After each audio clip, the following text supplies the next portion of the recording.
தமிழ்நாட்டுல எல்லாமே சேஞ்ச் ஆயிடுச்சு. உங்க நகையையும் சேஞ்ச் பண்ணுங்க. உங்க பழைய நகைக்கு கிராமுக்கு 150 ரூபாய் கூடுதலா வாங்கி புது நகை எடுத்துக்கோங்க. அதே கம்மி சேதாரம் தான் உங்க லலிதால மட்டும்தான். ஆச்சி மசாலா எந்த சமையலும் ருசி தேடும் ரகசியம் 20 ரூபாய். ஹாலிடேஸ்னாலே அது நம்ம ஜிடி ஹாலிடேஸ் தான். GT Holidays, South India's #1 travel brand. You know you are special when you're with GT Holidays. மு தமிமுன் அன்சாரி அவர்கள். மாண்புமிகு பேரவை தலைவர் அவர்களே, காவிரி நதிநீர் உரிமையை பாதுகாக்கும் வகையில் நமது சட்டமன்றத்தில் அரசினர் தனி தீர்மானத்தை முன்முடிந்திருக்கும் மாண்புமிகு முதல்வர் அவர்களுக்கு மனிதநேய ஜனநாயக கட்சியின் சார்பில் பாராட்டுகளை தெரிவித்துக் கொள்கிறேன்.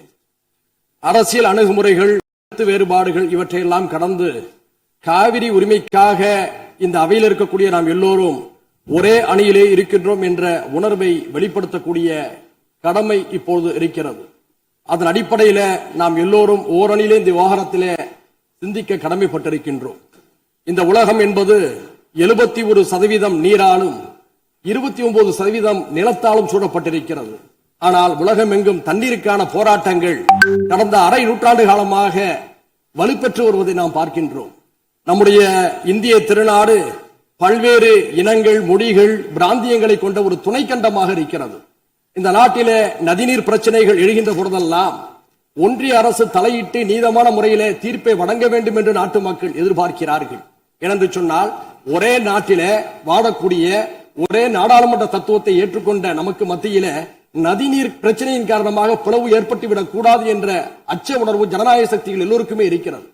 உலகம் முழுக்க பல்வேறு நாடுகளை கடந்து ஒரே நதி பயணிப்பதை பார்க்கின்றோம். உதாரணத்திற்கு வட ஆப்பிரிக்காவை செழுமைப்படுத்திக் கொண்டிருக்கக்கூடிய நைல் நதி எடுத்துக்கொண்டால் 11 நாடுகளை கடந்து செல்கிறது. எகிப்து, சூடான், உகாண்டா, எதியோப்பியா உள்ளிட்ட நாடுகள் பயன்பெறுகின்றன. அந்த 11 நாடுகளை கடந்து செல்லக்கூடிய அந்த நைல் நதிக்கு மத்தியில பிரச்சனைகள் ஏற்பட்டால் அதை தீர்ப்பதற்காக நைல் பேசின் இனிஷியேட்டிவ் என்ற ஒரு அமைப்பு, நிர்வாக அமைப்பு செயல்பட்டுக் கொண்டிருக்கிறது.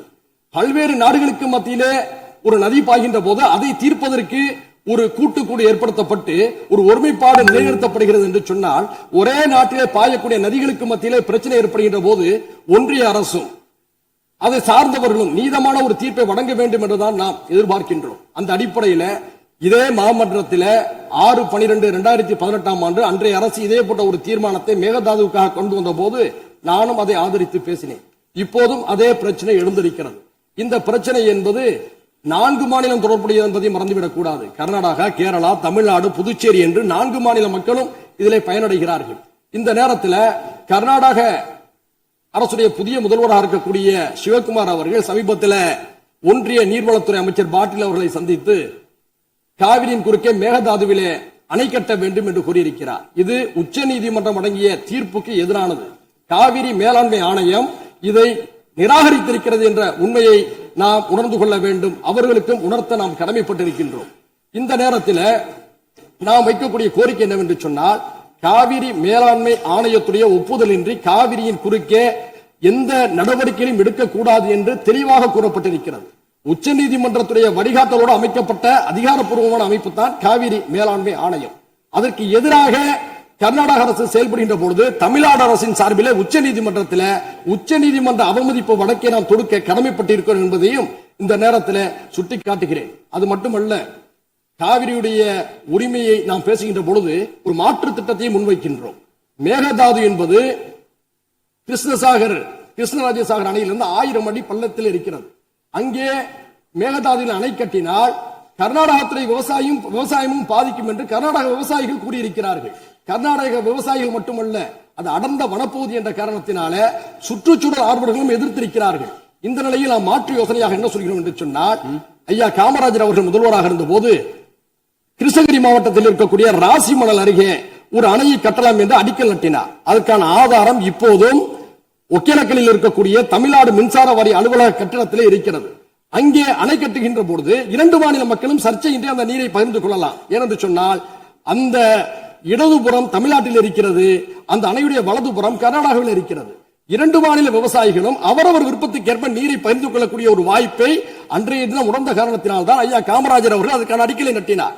நாம் கர்நாடகாவுக்கு சொல்ல விரும்புவது, மேகதாதுவில் நீங்க அணை கட்டுகின்ற போது கர்நாடக விவசாயிகளும் பாதிக்கப்படுகிறார்கள், தமிழ்நாட்டு விவசாயிகளும் பாதிக்கப்படுகிறார்கள். அதே சமயத்தில் ஐயா காமராஜர் அவருடைய திட்டத்தின்படி ராசி மணலிலே அணையை கட்டுகின்ற போது இரு மாநில ஒப்புதலோடு புரிந்துணர்வோடு ஒரு அணையை கட்டுகின்ற பொழுது அந்த நதி நீர் கர்நாடக விவசாயிகளுக்கு மட்டுமல்ல, பெங்களூரில் இருக்கக்கூடிய மக்களுடைய குடிநீரையும் தீர்க்கும். தமிழ்நாட்டில் தஞ்சை சமவெளி விவசாயிகளுக்கு மட்டுமல்ல, ராமநாதபுரம் தொடங்கி சென்னை வீராணம் குடிநீர் வரை பயன்படுத்தக்கூடிய நம் எல்லோருக்கும் பயனளிப்பதாக இருக்கும். எனவே இரு மாநில மக்களும் நலன் தரக்கூடிய அந்த திட்டத்தை பரிசீலிக்காமே தவிர மேகதாதுவில் அணை கட்டக்கூடிய முயற்சி என்பது உச்சநீதிமன்றத்துடைய தீர்ப்புக்கு எதிரானது என்ற அடிப்படையில் இந்த முதல்வர் அவர்கள் முன்மொழிந்திருக்கக்கூடிய இந்த தீர்மானத்தை மனிதநேய ஜனநாயக கட்சியின் சார்பில் வழிமுடிந்து அமர்கிறேன். நன்றி.